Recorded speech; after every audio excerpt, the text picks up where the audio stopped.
Somewhere in the world, right now, a wild animal looks up from drinking water and sees something move in the distance. Within a tenth of a second, its body is already decided. Heart rate spikes, muscles tense, pupils dilate. It's gone before its conscious mind even processes what it saw. That something was a human.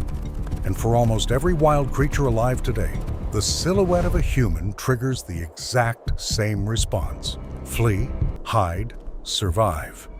But this wasn't always true. For most of the time, animals and humans have shared this planet. Almost no animal ran from us. They walked up to us. They sniffed us. They sat near our fires and watched us with curiosity. And then, somewhere across thousands of generations, that ended. Animals learned to be afraid.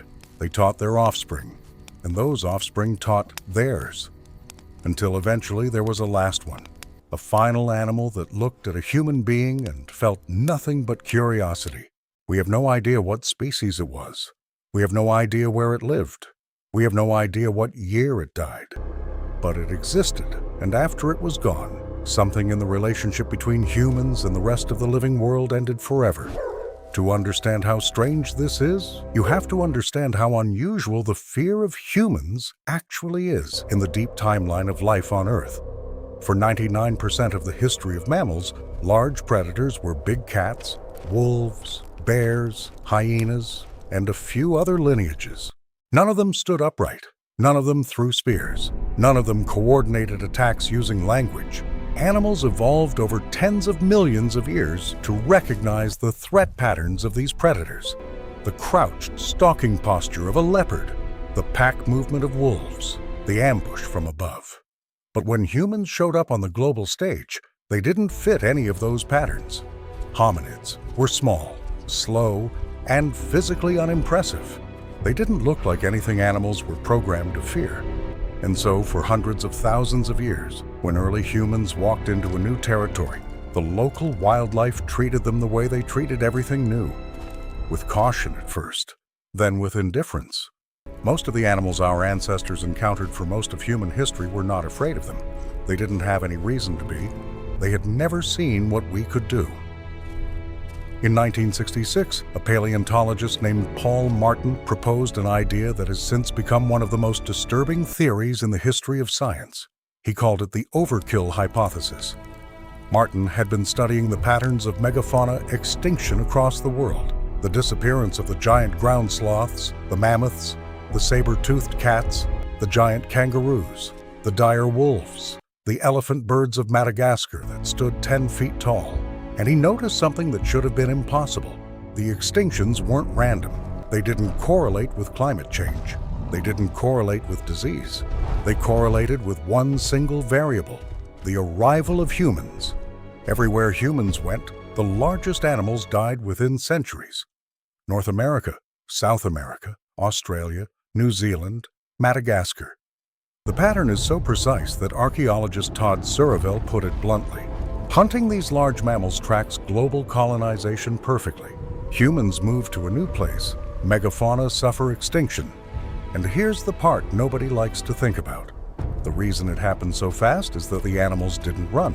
They had no fear of us yet. They stood there. They watched us approach. And they died. Africa is the one exception, and the exception tells you everything. African megafauna survived in dramatically greater numbers than anywhere else on Earth. Lions still exist. Elephants still exist. Rhinos and hippos and giraffes still exist. And the reason is that African animals had been evolving alongside hominids for millions of years, before our species spread out across the rest of the planet. They had time. Generation by generation, the African giants learned what humans were. They built fear into their genome. By the time fully modern humans appeared 300,000 years ago, the wildlife of Africa already knew to keep a distance. But the animals on every other continent, in every other ecosystem we colonized, had no such warning. They saw us for the first time and felt nothing, and nothing was the wrong response. In 2019, a team of researchers compiled data from over 4,000 flight initiation distance measurements across hundreds of species, the precise distance at which a wild animal flees from an approaching human. What they found was that this distance is not fixed. It's learned. It's passed down. It evolves. Animals in areas where humans hunt have flight distances 10 times greater than animals in protected areas. And animals in places where humans have never hunted at all have almost no flight distance. They will let you walk right up to them. Which brings us to one of the strangest places on Earth, the Galapagos Islands. When Charles Darwin arrived there in September 1835 aboard the Beagle, he encountered something that genuinely shocked him. The animals were not afraid of him. He could walk up to giant tortoises and sit on their shells. He could pick up marine iguanas. He could approach the finches and observe them from inches away. Darwin wrote about it in his journals with a kind of wonder, because he had never seen anything like it in any of the other places he had visited. The animals of the Galapagos had evolved for nearly 4 million years in complete isolation from large predators. They had never developed fear of anything. Not of leopards or wolves, because there weren't any. And not of humans, because no humans had ever come. What Darwin was looking at, although he didn't know it at the time, was a window into the deep past. He was seeing what the rest of the planet used to look like. He was seeing the relationship between humans and animals as it had existed for almost all of mammalian history. Curious, unafraid, indifferent. Within decades of Darwin's visit, sailors, whalers, and settlers had begun killing the Galapagos animals by the thousands. Giant tortoises were stacked alive in the holds of ships for months as a fresh food supply. Marine iguanas were clubbed for sport. The animals didn't run. They didn't know how.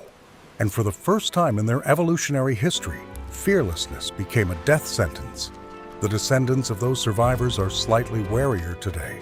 But even now, 2 centuries later, you can still walk among them in a way that's impossible anywhere else on Earth. They are the last echo of what the relationship used to be. So when did the rest of the world's animals learn to fear us?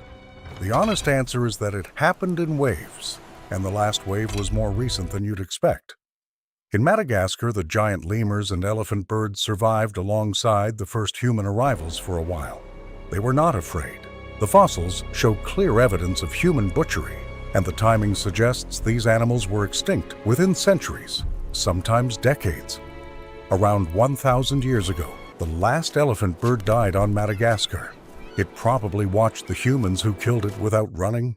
Across Pacific Islands, the same story repeated itself again and again, sometimes as recently as 700 years ago. In New Zealand, the giant moa, a flightless bird taller than a person, went from a population of millions to extinction within roughly 200 years of the first Polynesian settlers arriving. The moa had no instinct to flee. It just stood there. And here's where the question in the title becomes haunting. Somewhere in the world, sometime in the last few centuries, a wild animal looked at a human being and felt no fear, and then died. And there are no more like it. We don't know where this happened. We don't know what species it was. But there was a final moment in the long story of life on Earth when an animal trusted us by default. After that animal, every wild creature alive carried the same lesson coded into its body. Humans are dangerous. Stay away. Think about what this means. For nearly the entire span of mammalian evolution, the default relationship between humans and other large animals was peaceful curiosity. For nearly all of it, an animal could see you and not run. And in the past few thousand years, often the past few hundred, we have systematically taught every wild creature on this planet to flee from us. We did it through hunting. We did it through habitat destruction. We did it through sheer relentless pressure across generations until every animal genome that could not learn to be afraid was deleted from the record. The wild animals you see today are the descendants of the ones who ran. The ones who didn't run aren't here anymore. And the most disturbing part is that this isn't a story about ancient history. It's still happening. Researchers studying flight initiation distance in urban wildlife have found that in cities where birds have lived alongside humans for centuries, flight distances continue to decrease. New York pigeons let you get closer than London pigeons, who let you get closer than rural pigeons in any country. The fear is being negotiated in real time. But in wilderness areas where hunting has only recently been banned, animals are tentatively, generation by generation, learning to trust humans again. In some protected reserves, biologists are documenting the slow return of a behavior we thought we had erased.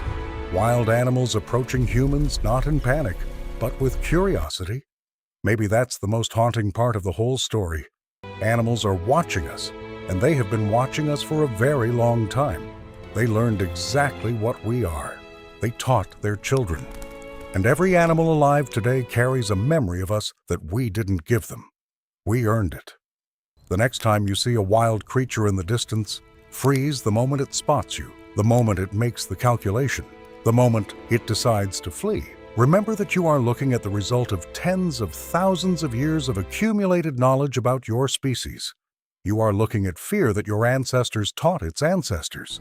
And somewhere far back in the chain, before the lesson was learned, there was a first animal that approached a human with curiosity and was killed for it, and a last animal that did the same and was killed for it. And after that last one was gone, the world we live in now began. A world where almost nothing trusts us. A world we built without realizing we were building it. If this made you see wild animals differently, hit the like button. It really helps the channel reach the people who need to hear it. I want to know in the comments, have you ever encountered a wild animal that didn't run from you? What was it, and what did it feel like to be looked at without fear? Read the replies after you write yours, because some of them are going to stop you cold. And subscribe if you want more videos about the parts of being human that we rarely think about until someone says them out loud. There's something coming next that you're going to want to be here for.